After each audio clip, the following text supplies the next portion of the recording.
today I am going to go over a little bit of what I do when deciding to purchase a doll and what I do when deciding, if it's worth the price, and deciding, where it will go as far as in my collection, or if it's something that I think I might be able to fix up to resell for perhaps another doll that I really would like in my collection. Now this one I do want to add to my collection, and that's because of her really beautiful skin tone here. And it's, I hope that you can see it how I am seeing it on my screen. I know computer screens can be different, but she has a lovely darker complexion with just the tiniest little hint of like an orange, not orange in a bad way. It really does look more like a mahogany to me. And just for reference, I will show you this other dolly that I got with this sponge. And you can see the difference between the skin tones. And this one is also in really great shape for her age. I will get to this in another video, but she's actually the one that got my attention. Her cute little face and her cheeks and her skin tone. This one right here is the one that got my attention, and then I looked to see what other dolls the seller had, and so she's really can claim that she rescued all of her sisters to come along home with her. So there, she's got a little eye sticking there, but as she is in really great shape, I don't have to do a lot with her. So really she doesn't have any claim to fame that I know of as far as, her being a very popular or sought after doll. So why would I choose this one? Now, this would be a question my husband might ask. Why would I almost pass up on this one when these little crazy little girls right here I've had my heart set on forever, and I went ahead and got these even though they are in horrible shape. My husband does not understand doll collectors. He doesn't understand me, really. I don't understand myself sometimes. This is a well-known doll. All of you will know that this is the Thumbelina. And I got her at a really good price, but she's also in really bad shape. Now, the reason that I did so is it's very hard to find these dolls for a good price. They're very popular. Even in bad shape, I've seen them go for $100 and up. In pristine shape, I mean, forget about it. That's way out of my price range. So why would I obsess over getting these? I did get these through a friend before an auction, so I had a sneak peek on these and I did grab these up. But had they been at auction, you know what, I would have watched for them until they closed, the very minute they closed, and I would have set aside amount of money and an idea of how far I would go up. I probably would not have paid more than $20 for them, but that's just my budget. And now I have a lot of work to do. I have taken their bodies off, and I've taken out the stitching so I can make a pattern for a new body for them. So they have a long road ahead of them, and that's fine. That's part of the fun of it, is seeing them in that shape and getting them ready to go. So this one, here she is. She's not missing any hair. She doesn't have any paint missing from her cheeks. Her eyes are still perfect. Why would somebody just pass up on her? Well, it's hard to say, because usually we collect what we love and something that we've had. Now, I didn't have this one, but I had dolls similar to her and her face shape. So The reason I didn't pass on her is because of her unique skin tone. And you know what? 99 cents. Sometimes that cheap price will make you add them to your collection in a heartbeat. And she will be staying in my collection if I didn't say that already. Now her outfit is not original. I don't know what her original outfit was, but I can tell you these are actual baby clothes. And they have the tags inside to show. And this is, you know, first glance, pretty shabby looking sweater. It's worth trying to salvage because it is vintage and it has some beautiful work here. It's fraying here at the edge, but what I can do is carefully take the buttons off and re-tack this down so it has a clean edge, and then re-sew the buttons on. And I never judge whether or not I'll keep something by how dirty it looks, so I can wash that up and then I'll look to see. But I doubt that this isn't going to come clean. It's acrylic, so this will come clean nicely. Now this won't go back on her. I don't think. The sleeves are too big. I know when it washes, the sleeves should shrink back. They're stretched at the sleeves. That won't go back on her.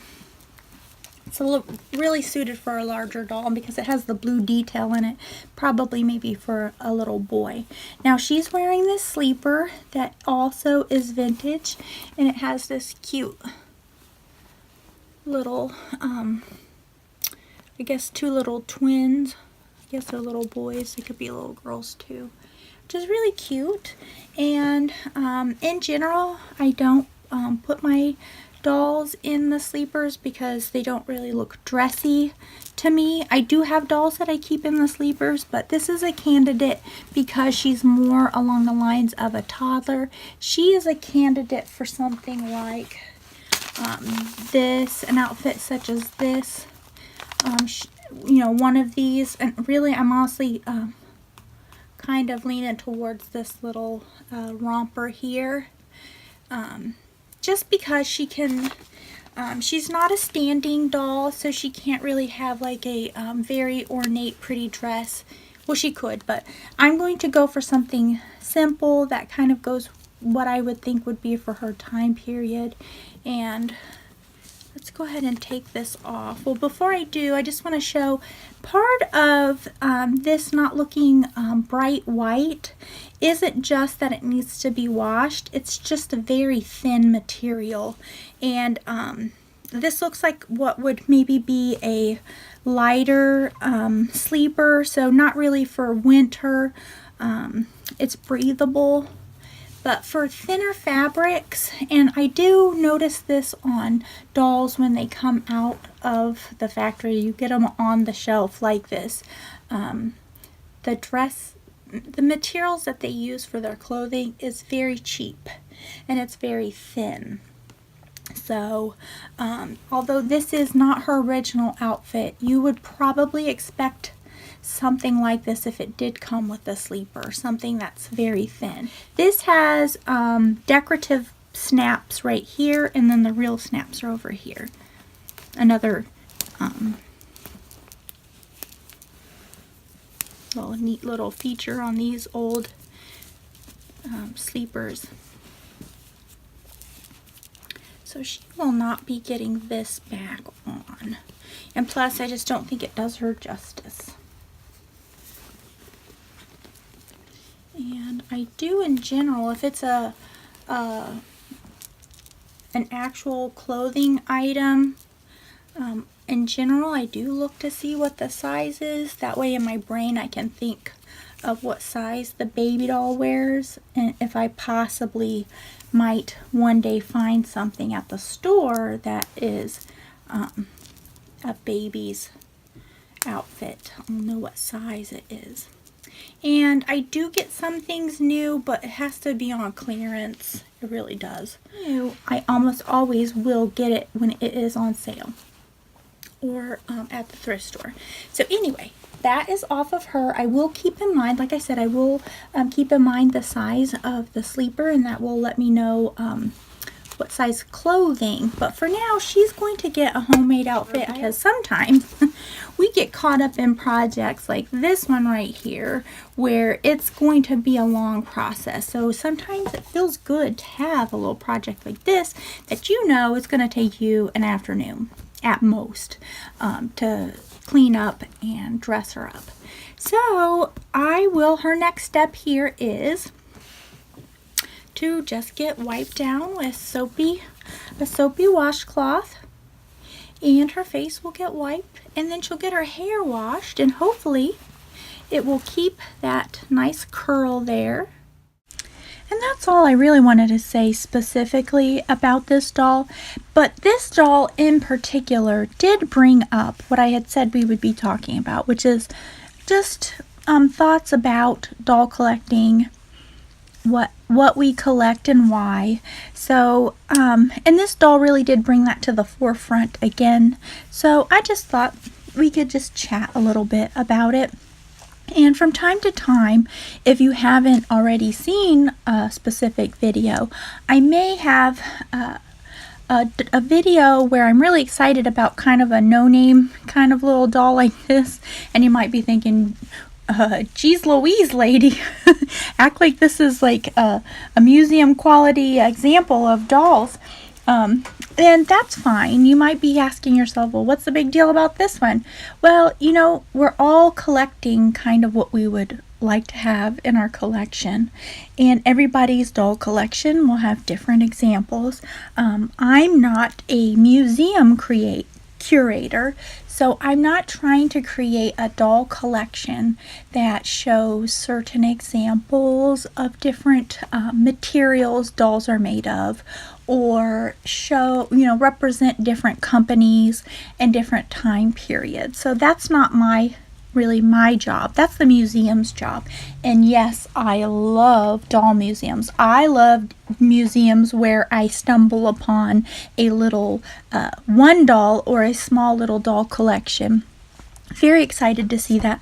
I'm doll crazy. I love seeing everyone else's doll collections. It's just fascinating to me, just seeing what other people love and what they collect, why they collect it, how they get excited over it.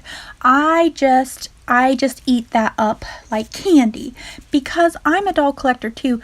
I kind of experience their joy and their excitement when I get to see their collection. But at the same time, I'm not ever tempted to get dolls that I'm not already drawn to. So if there's a certain doll that certain doll collectors feel you should have in your collection so that you're worth your salt, it's not really going to be something that I'm going to be tempted to get. You know, like with prestige items like jewelry, purses, shoes, those types of things, it doesn't tempt me ever to see other people enjoying them if I don't already want them. So if it's something I'm not interested in or I don't really like, it's not going to be something I have to be drawn to it. It's the same thing with the dolls.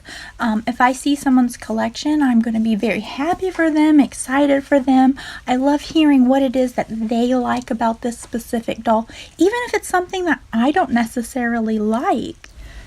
I guess I just adore dolls so much that I adore seeing other people's collections and seeing the joy they get out of it.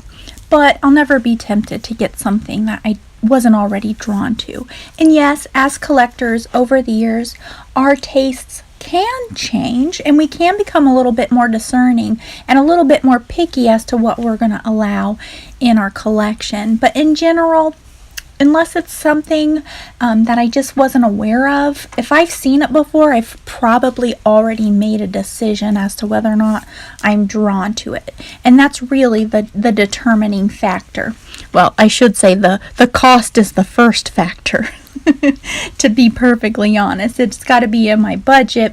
And then the second qualifier is it something that I'm drawn to? Anyway, if I'm terribly excited over this particular doll, even though she was just 99 cents, the price on her doesn't really play a role in her worth to me. I think that'll do it for this video. Hopefully I didn't ramble and bore you too much. If you're still here, good job, guys. Thanks for spending some of your time with me. Hope you guys have a magical day, and I will see you next time.